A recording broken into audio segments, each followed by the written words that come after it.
Hello, everyone. I want to take you back to 1970. Imagine Led Zeppelin is in a vehicle driving down an old country foggy road in Hampshire, England. Jimmy Page had been looking for a long time to find a new space for the band to record. He senses the magic in the air because he found this really old English home, all made of stone, and it was built in 1795. It was called Headley Grange, and it was a workhouse for the poor. Jimmy gets the rental agreement, and they are on their way there. They pull up, they walk in, and they see this huge open space. It's freezing cold outside. There's only one massive fireplace there. And they decide this is the analog space that we need. So, one thing they had to do is the Rolling Stones had created a mobile sound lab. So their engineer, Andy Johns, sets up the truck with the mobile sound lab on the grass outside the mansion, sending big snake coils through the window. This is the way they're going to capture the magic. Something very important happens.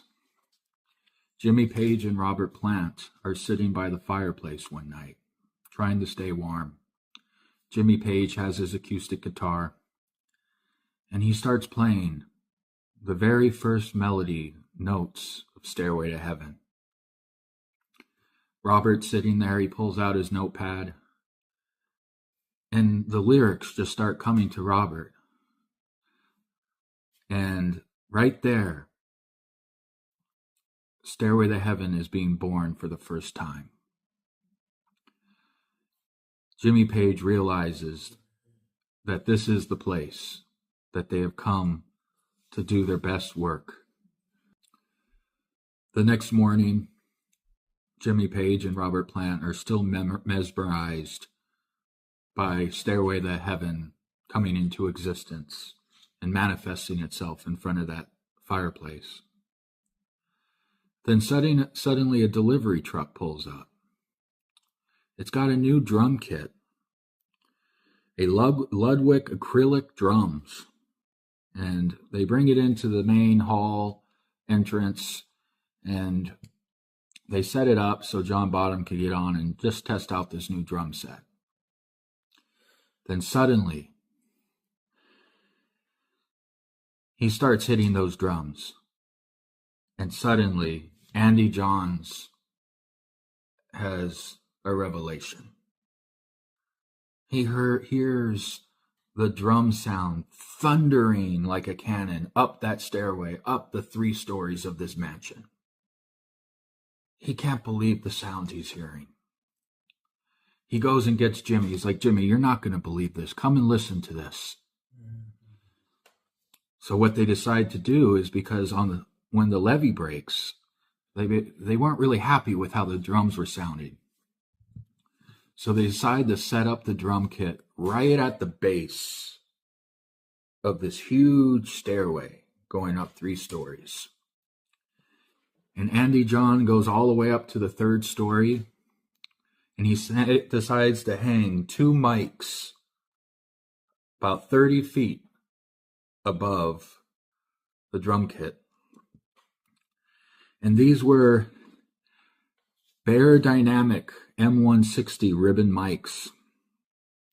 And to create a sort of swampy delay sound, he hooks those mics up into a Benson Ecorec, which is an Italian rotating magnetic steel drum. And in that moment, magic was born. The recording is like an ultimate analog gift. And if you know the album well, go back and listen to When the Levee Breaks and listen to the incredible expanse of that drum sound that traveled thundering up that staircase and those mics captured the air and all the ghosts inside this massive, massive, massive room. In that moment, you know, I don't know if that's the moment most people say it, but, you know, Jimmy Page is a genius. And Andy Johns, another one, like a mastering engineer of the highest. They were creating something for the first time that had never been heard. The dynamics of that recording are always going to live on to the test of time. Anyway, I just wanted to share that story with you because I'm Wyatt Foley, and welcome to Living Analog Sound Labs. Aloha from Maui.